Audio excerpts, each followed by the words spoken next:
ಶಿವಾಜಿನಗರದಲ್ಲಿ ಜಿಬಿಯ ಅಧಿಕಾರಿಗಳ ಮೇಲೆ ಹಲ್ಲೆ ಆಗಿತ್ತಲ್ಲ ಪ್ರಕರಣಕ್ಕೆ ಸಂಬಂಧಪಟ್ಟಂತೆ ಪ್ರಮುಖ ಆರೋಪಿಯಿಂದ ಅನುಮತಿ ಇಲ್ಲದೆ ಮನೆ ನಿರ್ಮಾಣ ಆಗಿದೆ.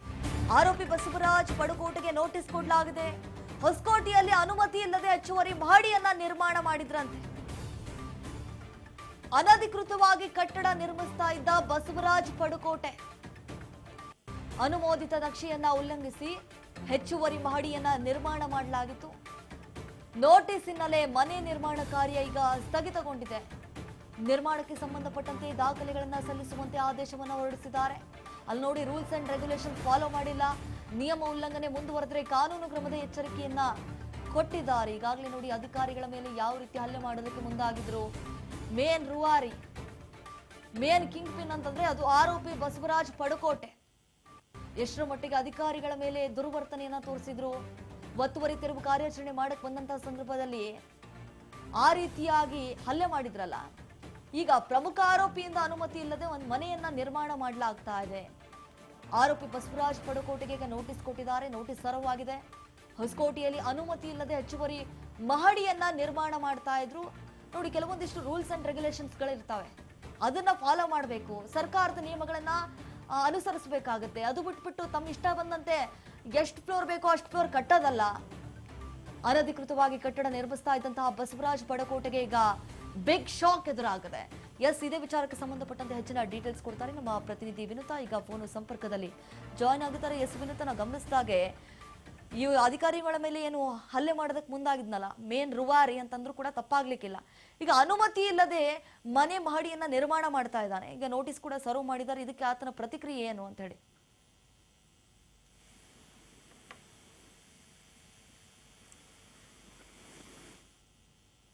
ವಿನುತಾ, ಕೇಳಿಸ್ತಾ ಇದೆ ನನ್ನ ಧ್ವನಿ? ಈಗ ಪ್ರಮುಖ ಆರೋಪಿ ಆಗಿರುವಂತಹ ಬಸವರಾಜ್ ಪಡುಕೋಟೆ ಮನೆಯನ್ನ ನಿರ್ಮಾಣ ಮಾಡ್ತಿದೆ. ಸರ್ಕಾರದ ನಿಯಮಗಳನ್ನ ಅಲ್ಲಿ ಫಾಲೋ ಮಾಡಿಲ್ಲ, ಹೀಗಾಗಿ ನೋಟಿಸ್ ಅನ್ನ ಕೂಡ ಸರ್ವ್ ಮಾಡಿದ್ದಾರೆ. ಸೊ ಮುಂದಿನ ದಿನಗಳಲ್ಲಿ ಯಾವ ರೀತಿ ಕ್ರಮವನ್ನ ಕೈಗೊಳ್ಳೋದಕ್ಕೆ ಮುಂದಾಗ್ತಾರೆ ಅಂತ ಹೇಳಿ?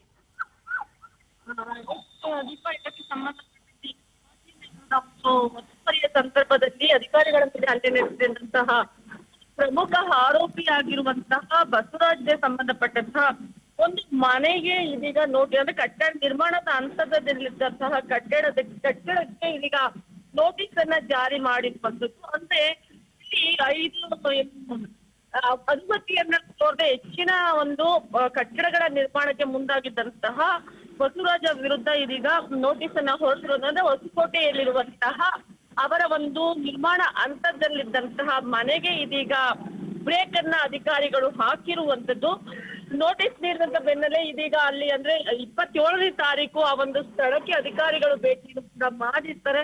ಭೇಟಿ ಮಾಡಿದ ಬಳಿಕ ಇಲ್ಲಿ ಯಾವುದೇ ರೀತಿಯ ಪರ್ಮಿಷನ್ ಇಲ್ಲದೆ ಹೆಚ್ಚುವರಿಯ ಕಟ್ಟಡಗಳ ಒಂದು ನಿರ್ಮಾಣಕ್ಕೆ ಮುಂದಾಗಿರುತ್ತದೆ. ಅಂದ್ರೆ ಇದು ಈ ಮಹಡಿಗಳ ಹಂತಕ್ಕೆ 3ರಿಂದ 4 ಮಹಡಿಯ ಒಂದು ಪರ್ಮಿಷನ್ ನ ತೆಗೆದುಕೊಂಡಂತಹ ಬಸವರಾಜ್ ಪಡುಕೋಟೆ ಅವರು 5 ಅಂತಸ್ತಿನ ಅಂದ್ರೆ ಗ್ರೌಂಡ್ ಫ್ಲೋರ್ ಪ್ಲಸ್ 5 ಅಂತಸ್ತಿನ ಕಟ್ಟಡ ನಿರ್ಮಾಣಕ್ಕೆ ಮುಂದಾಗಿರ್ತಾರೆ. ಆ ಸ್ಥಳಕ್ಕೆ ಅಧಿಕಾರಿಗಳು ಕೂಡ ಭೇಟಿಯನ್ನ ನೀಡಿ ಪರಿಶೀಲನೆಯನ್ನ ನಡೆಸಿದ ಬಳಿಕ ಕಟ್ಟಡವನ್ನ ಏನೆಲ್ಲ ನಿರ್ಮಾಣ ಮಾಡ್ತಾ ಇದ್ರು ಅದಕ್ಕೆ ನೋಟಿಸ್ ಅನ್ನ ನೀಡಿರುವಂತದ್ದು.